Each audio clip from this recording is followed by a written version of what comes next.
UI ಇದು ಉಪೇಂದ್ರ ಅವರು direct ಮಾಡಿರುವಂತ ಸಿನಿಮಾ. ಇನ್ನ ಉಪೇಂದ್ರ ಅವರ ಸಿನಿಮಾ ಚೆನ್ನಾಗಿದ್ಯಾ ಅಥವಾ ಚೆನ್ನಾಗಿಲ್ವಾ ಅಂತ ಹೇಳೋಕ್ಕಾಗೋದಿಲ್ಲ.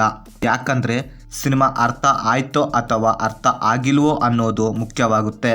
ಇನ್ನ ಉಪೇಂದ್ರ ಅವರ ಸಿನಿಮಾಗಳು ಅರ್ಥವಾದವರಿಗೆ ಸಿನಿಮಾ ಚೆನ್ನಾಗಿರುತ್ತೆ, ಆದ್ರೆ ಅರ್ಥವಾಗದೇ ಇದ್ದವರಿಗೆ ಸಿನಿಮಾ ಚೆನ್ನಾಗಿರಲ್ಲ ಅನ್ಸುತ್ತೆ. ಸೊ ಆ ರೀತಿ ಇರ್ತವೆ ಉಪೇಂದ್ರ ಅವರ ಸಿನಿಮಾಗಳು. ಸೊ ಬನ್ನಿ, ಸಿನಿಮಾ ನೋಡಿದ ನನಗೆ ಸಿನಿಮಾ ಅರ್ಥ ಆಯ್ತೋ ಇಲ್ವೋ ಎಂಬುದನ್ನು ಕಂಪ್ಲೀಟ್ ಆಗಿ ಈ ವಿಡಿಯೋದಲ್ಲಿ ನೋಡೋಣ. ಇನ್ನು ಸಿನಿಮಾದ ಟೀಮ್ ಜಾಸ್ತಿ ಏನು ಕಥೆಯನ್ನು ರಿವೀಲ್ ಮಾಡಿರಲಿಲ್ಲ. ಸೊ ಆದ್ರಿಂದ ಸಿನಿಮಾದ ಕಥೆಯನ್ನು ಗೆಸ್ ಮಾಡೋಕ್ಕೆ ಆಗಿರಲಿಲ್ಲ. ಇನ್ನು ನಾರ್ಮಲ್ ಆಗಿ ಉಪೇಂದ್ರ ಅವರ ಸಿನಿಮಾ ಅಂದರೆ ಯಾವ ಯಾವ ಎಲಿಮೆಂಟ್ ಇರ್ತಾವೋ ಅವು ಇದರಲ್ಲೂ ಸಹ ಇದ್ದಾವೆ. ಆದರೆ ಇದರಲ್ಲಿ ಅದು ಸಿನಿಮಾದ ಬಿಗಿನಿಂಗಿಂದಲೇ ಸ್ಟಾರ್ಟ್ ಆಗುತ್ತೆ. ಇನ್ನು ಸಿನಿಮಾದ ಒನ್ಲೈನ್ ಸ್ಟೋರಿ ಕೇಳಿದ್ರೆ ಹೇಳೋಕ್ಕಂತೂ ಆಗೋದಿಲ್ಲ. ಅದು ಯಾಕಂದರೆ ಸಿನಿಮಾ ನೋಡಿದ ವ್ಯಕ್ತಿಯ ಮೇಲೆ ಡಿಪೆಂಡ್ ಆಗಿರುತ್ತೆ. ಯಾಕಂದರೆ ಸಿನಿಮಾ ನೋಡಿದಕ್ಕಿಂತ ಸಿನಿಮಾನ ಹೇಗೆ ರಿಸೀವ್ ಮಾಡ್ದ ಅನ್ನೋದು ಇಂಪಾರ್ಟೆಂಟ್ ಆಗುತ್ತೆ. ಇನ್ನು ಸಿನಿಮಾದಲ್ಲಿ ನನಗೆ ಕೆಲವೊಂದು ಪಾಯಿಂಟ್ ಅರ್ಥ ಆಯಿತು, ಕೆಲವೊಂದು ಅರ್ಥ ಆಗಿಲ್ಲ. ಇನ್ನೂ 1-2 ಸಾರಿ ಸಿನಿಮಾ ನೋಡಿದ್ರೆ ಅರ್ಥ ಆಗಬಹುದು, ಇಲ್ಲ ಅರ್ಥ ಆಗ್ದೇ ಇರಬಹುದು. ಅದು ಸಿನಿಮಾ ನೋಡಿದ ವ್ಯಕ್ತಿಯ ಮೇಲೆ ಡಿಪೆಂಡ್ ಆಗಿರುತ್ತೆ. ಇನ್ನು ಸಿನಿಮಾದ ಬಿಗಿನಿಂಗಿಂದಲೇ ಉಪೇಂದ್ರ ಅವರ ಕರಾವತ್ತನ್ನು ನೋಡ್ಬೋದು. ಸೊ ಅದೀಗ ಟ್ರೆಂಡ್ ಕೂಡ ಆಗ್ತಿದೆ. ಇಲ್ಲಿಂದಲೇ ಹುಳ ಬಿಡೋಕೆ ಸ್ಟಾರ್ಟ್ ಮಾಡ್ತಾರೆ.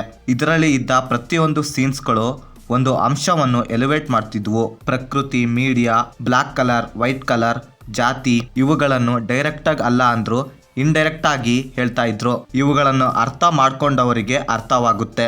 ಇನ್ನ ಇದರಲ್ಲಿ ಇರೋ ಎಷ್ಟೋ ಎಲಿಮೆಂಟ್ಗಳು ಅರ್ಥವಾಗದೆ ಹೋಗಬಹುದು, ಆದರೆ ಅವುಗಳಲ್ಲಿ ಒಂದು ಅರ್ಥವಿದೆ. ಅದನ್ನು ನಾವು ಹೇಗೆ ರಿಸೀವ್ ಮಾಡ್ತೀವಿ ಅನ್ನೋದ್ರ ಮೇಲೆ ಡಿಪೆಂಡ್ ಆಗಿರುತ್ತೆ. ಇನ್ನ ಇದರಲ್ಲಿ ನನಗೆ ಡಿಸಪಾಯಿಂಟ್ ಮಾಡಿದ್ದು VFX ಅಂತೂ ಲಿಟ್ರಲಿ ಚೆನ್ನಾಗಿರ್ಲಿಲ್ಲ. ತುಂಬಾ ಕಡೆ ಬ್ಲರ್ ಆಗಿರುವ ಸೀನ್ಸ್ಗಳು ಸಿನಿಮಾದಲ್ಲಿ ಎದ್ದು ಕಾಣ್ತಾ ಇತ್ತು.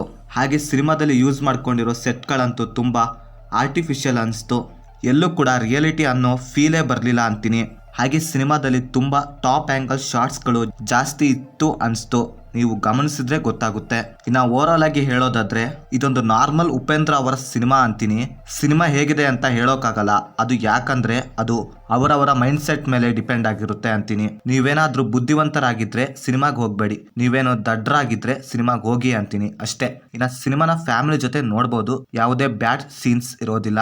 ಸೊ ನೀವೇನಾದ್ರೂ ನಮ್ಮ ಚಾನಲ್ಗೆ ಫಸ್ಟ್ ಟೈಮ್ ವಿಸಿಟ್ ಮಾಡಿದ್ರೆ ನಮ್ಮ ಚಾನಲಲ್ಲಿ ಬರೋ ಕಂಟೆಂಟ್ ಇಷ್ಟವಾಗಿದ್ದರೆ ಸಬ್ಸ್ಕ್ರೈಬ್ ಮಾಡಿ, ಹಾಗೆ ಪಕ್ಕದಲ್ಲಿರೋ ಬೆಲ್ ಬಟನ್ನ ಕ್ಲಿಕ್ ಮಾಡಿ. ಮತ್ತೆ ಬೇರೆ ವಿಡಿಯೋದೊಂದಿಗೆ ಆದಷ್ಟು ಬೇಗ ಸಿಗುವ. By friends.